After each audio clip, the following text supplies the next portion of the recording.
हमने डोमेन और होस्टिंग पे तो बात कर ली।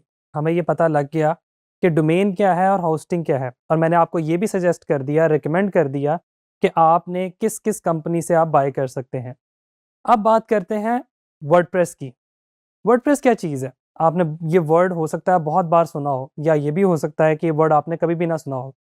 वेबसाइट को फ्रंट एंड से तो आपने बहुत बार देखा है। आप किसी भी शॉपिंग वेबसाइट पे जाते हैं, वहाँ पे आपको प्रोडक्ट नज़र आती हैं, वहाँ पे आपको मल्टीपल पेजेस नज़र आते हैं, वहाँ पे आप उन प्रोडक्ट्स को कार्ट में ऐड करते हैं, चेकआउट करते हैं, पेमेंट प्रोसेस करते हैं। ये सब कुछ फ्रंट एंड से तो आपने एक्सपीरियंस किया हुआ है। लेकिन इसका एक बैकएंड भी होता है। वो बैकएंड कैसे मैनेज होता है? उसके लिए हम मल्टीपल सॉफ्टवेयर्स यूज़ करते हैं।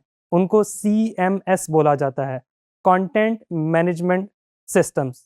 बेसिकली वर्डप्रेस एक कंटेंट मैनेजमेंट सिस्टम है जिसमें आप बैकएंड को मैनेज करते हैं।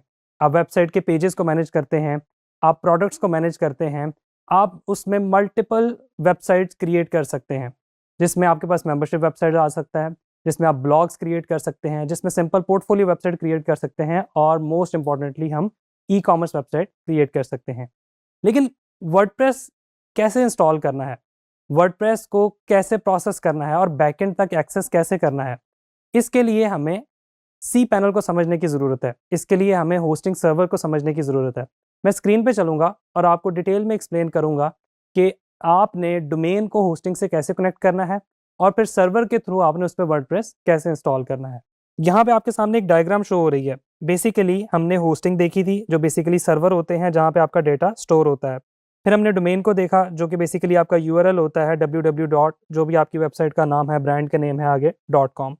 अब इन दोनों को कनेक्ट करते हैं हम नेम सर्वर्स के थ्रू। नेम सर्वर क्या होता है? नेम सर्वर बेसिकली एक न्यूमेरिक कोड आप कह लें, जिसके थ्रू आप कनेक्ट करते हैं। यहाँ पे अगर मैं आता हूँ तो नेम सर्वर मैंने सर्च किया, आपके सामने ये शो कर रहा है। इस तरह के नेम सर्वर होते हैं, DNS1 डॉट रजिस्टर सर्वर। अब ये नेम चीप का नेम सर्वर्स हैं। इसी तरह से गोडैडी के अपने होंगे, होस्टिंगर के अपने होंगे, हर हर कंपनी के डिफरेंट नेम सर्वर्स होते हैं।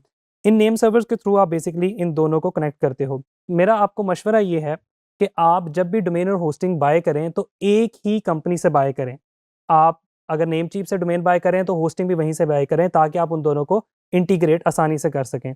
इसका आसान तरीका ये है कि आप होस्टिंग में लॉगिन कर लें। आपके सामने अगर नेमचीप का आपके पास डैशबोर्ड है तो वो कुछ इस तरह से शो होगा, किसी और कंपनी का तो इस तरह से शो होगा। बेसिकली इंटरफेस डिफरेंस हो सकता है, लेकिन ऑप्शंस मोर और लेस सेम होती हैं। आपने इंटरफेस को नहीं देखना, आपने ऑप्शंस पे फोकस करना है। यहाँ पे आपके पास डोमेन लिस्ट आ रहा होता है। हर डोमेन लिस्ट के अंदर आपकी हर डोमेन के अगेंस्ट आपके पास नेम सर्वर ऐड करने की ऑप्शन आ रही होती है। आपने वहाँ से भी ऐड कर लेने हैं। डोमेन में ऐड करने के अलावा आपके पास ये ऑप्शन भी होती है कि अगर आपको नहीं समझ लग रही, आपको ये पता नहीं लग रहा कि मैंने कहाँ से नेम सर्वर ऐड करने हैं, सिंपली किसी भी होस्टिंग कंपनी की लाइव चैट पे चले जाएँ। अगर आप नेमचीफ यूज़ कर रहे हैं, सिंपली गूगल करें नेमचीफ लाइव चैट। जैसे ही आप गूगल करेंगे आपके पास लिंक आएगा, आप उस लिंक से उस कंपनी को रिक्वेस्ट कर सकते हैं कि मेरे नेम सर्वर अटैच कर दें। उससे होगा क्या कि जब आपके नेम सर्वर अटैच हो जाएँगे तो आपकी डोमेन और होस्टिंग कनेक्ट हो जाएगी। अब आपके पास जो सर्वर आएगा उसको हम सी पैनल कह सकते हैं।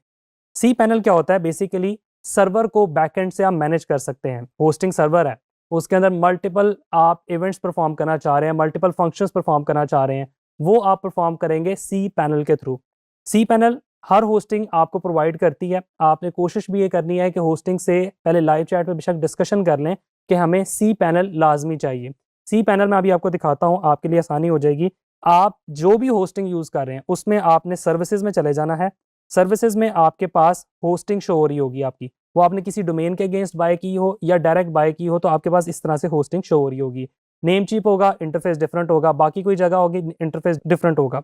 आप यहाँ पे चले जाएंगे, मैनेज पे क्लिक कर देंगे, आपके पास log in to C panel की ऑप्शन आ जाएगी। ये log in to C panel की यहाँ पे ऑप्शन आ रही है। अगर आप किसी और कंपनी को यूज़ कर रहे हैं, किसी और ब्रांड को यूज़ कर रहे हैं, तो वहाँ पे डिफरेंट ऑप्शन आ रही होगी log in to C panel करने की। तो आपके पास सी पैनल लॉग इन हो जाएगा। सी पैनल का इंटरफेस मोर और लेस सेम होता है। आप नेमचीप का सी पैनल यूज़ कर रहे हैं, गोडैडी का यूज़ कर रहे हैं, मोर और लेस इंटरफेस सेम होगा और ऑप्शन तो एग्जैक्टली सेम होगी। आपके पास यहाँ पर देखें डिफरेंट ऑप्शंस आ रही हैं, emails, files, database, domain, matrix, security. आप अपने सर्वर को डिटेल में यहाँ से मैनेज कर सकते हैं।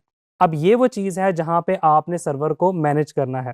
यहीं पे आपके पास ऑप्शन आ रही है वर्डप्रेस की। यहाँ पे देखें सॉफ्टवेयर के अंदर आप मल्टीपल सॉफ्टवेयर इंस्टॉल कर सकते हैं। एक ऑप्शन आपके पास आ रही है वर्डप्रेस इंस्टॉल करने की। मैं अगर वर्डप्रेस पे क्लिक करता हूँ तो ये आपके पास अब इंटरफेस ओपन हो जाएगा जहाँ पे आप वर्डप्रेस को ईजिली इंस्टॉल कर सकते हैं। वर्डप्रेस मैं दोबारा बताता चलूँ, वर्डप्रेस बेसिकली एक सिस्टम है जो कि कंटेंट को मैनेज करता है। जहाँ पे आप वूकॉमर्स इंस्टॉल करेंगे तो वो आपकी साइट ई-कॉमर्स में कन्वर्ट हो जाएगी। जहाँ पे आप सिंपल पेजेस बना के उनकी एसईओ करेंगे तो आप एक अच्छा ब्लॉग रन कर सकते हैं। जहाँ पे अगर आप सिंपल पेजेस बना के अपनी वेबसाइट को शोकेस करेंगे तो आप एक पोर्टफोलियो, किसी भी बिज़नेस की पोर्टफोलियो वेबसाइट बना सकते हैं। ये सारी चीज़ें आप वर्डप्रेस के अंदर कर सकते हैं। नेक्स्ट वीडियो के अंदर हम डिस्कस करेंगे कि वर्डप्रेस को आपने इंस्टॉल कैसे करना है। Thank you.